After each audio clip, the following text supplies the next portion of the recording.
কারণ আমরা এই জগতে চিরদিন থাকতে পারবো যদি আমাদের সন্তানেরা নেক সন্তান হিসাবে কাজ করে, যদি আমাদের ছাত্ররা ঠিক মতো কাজ করে। এর ফলাফল শুধু দুনিয়াতে নয়, ফলাফল কবরেও যাবে। এই জন্য আমি আপনাদের কাছে একটু সংক্ষেপে জানতে চাই, মানুষ মারা গেলে যখন কবর দেওয়া হয় আমলনামাটা খোলা থাকে না বন্ধ থাকে? আপনারা রাগ করেছেন? খোলা থাকে না বন্ধ থাকে? বন্ধ থাকে। আরে ভাই খোলা থাকে, এই জন্য হিসাব নিকাশ হয় না। হিসাব নিকাশের বহু বিধি আছে, সেটা তো হাসরের মাঠে লক্ষ লক্ষ বছর পর।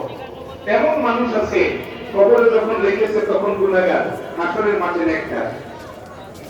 সে নিজেই ভাবতে পারে না, পাহাড় পরিমাণ নেক।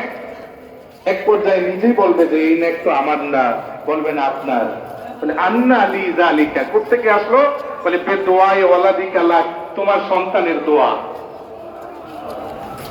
তিনটা আমল কবরের মধ্যে, কবরে যাওয়ার পরেও লেখা হয়। একটা মানুষ কবরে শোয়ার পরেও আমল নামায় তিনটা আমল যোগ হয়। কথা বলেন কয়টা? সদকায়ে জারিয়া।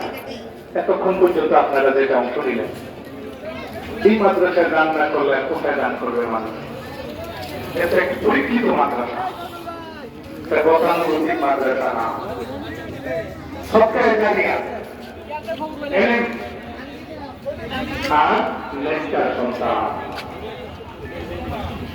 সন্তান যদি নেককার হয়